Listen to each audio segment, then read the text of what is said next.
Assalomu alaykum Angren ahli. Juda ko'pchilik insonlarimiz Kalson atrofidan kvartira bo'lsa ko'rsatingchi deb so'rashyotdi. Ko'rib turibsiz, hozir Kalson atrofidan Termok kafeni shundoq orqasidan bir xonali kvartirani obzoriga kelganmiz. Tashqari eshiklarimizni ko'rishingiz mumkin. Mana juda ham ajoyib holatda temir eshigimiz, bu yog'imizda esa oddiy eshigimiz qo'yib qo'yilgan.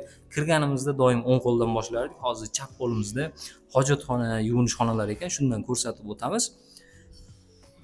Ko'rishlaringiz mumkin bo'ladi bu yoqda mana hojatxonamiz bilan yuvinish xonamiz ikkalasi bitta qilib qo'yilgan. Chunki bir xonali kvartiralarimiz hammasida shunaqa holatda. Kirganimizda mana koridor qismimiz bu yoqda, bundan o'ng qo'limizda esa mana katta zalimiz. Zalimizni ko'rishingiz mumkin, yaxshi holatda zalimiz ham. Anchagina 3 ga 5 kattalikda joylashgan.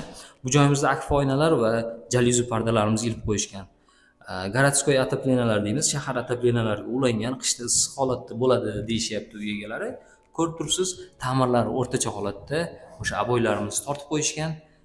Kelasiz o'zingiz jihozlaringizdan yashaydigan holatda va bundan o'tadigan bo'lsak, endi oshxona qismimizga kelamiz. Oshxona qismimizda ham ko'rishingiz mumkin, shiramgina holatda bo'lib turibdi. Bitta yosh oila bo'ladigan bo'lsa, bu joyimizga bemalol stollarni qo'yib turib, choy ichsa bo'ladigan holatda.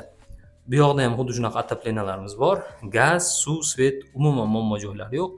Maktab, bog'chalar ham hammasi yaqin atrofimizda. Endi balkon qismimizga o'tadigan bo'lsak, balkonimizni ko'rib olishingiz mumkin. 3 ga 1 holatda qilib qo'yilgan.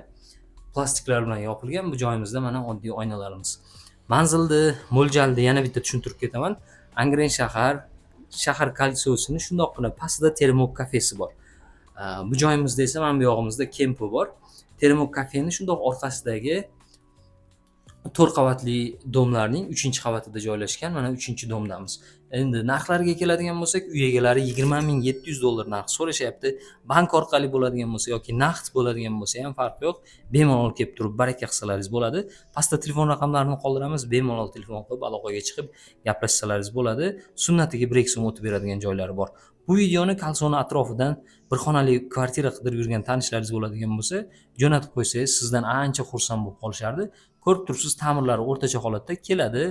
O'zim buyumlar bilan mazza qilib yashaydigan holatda.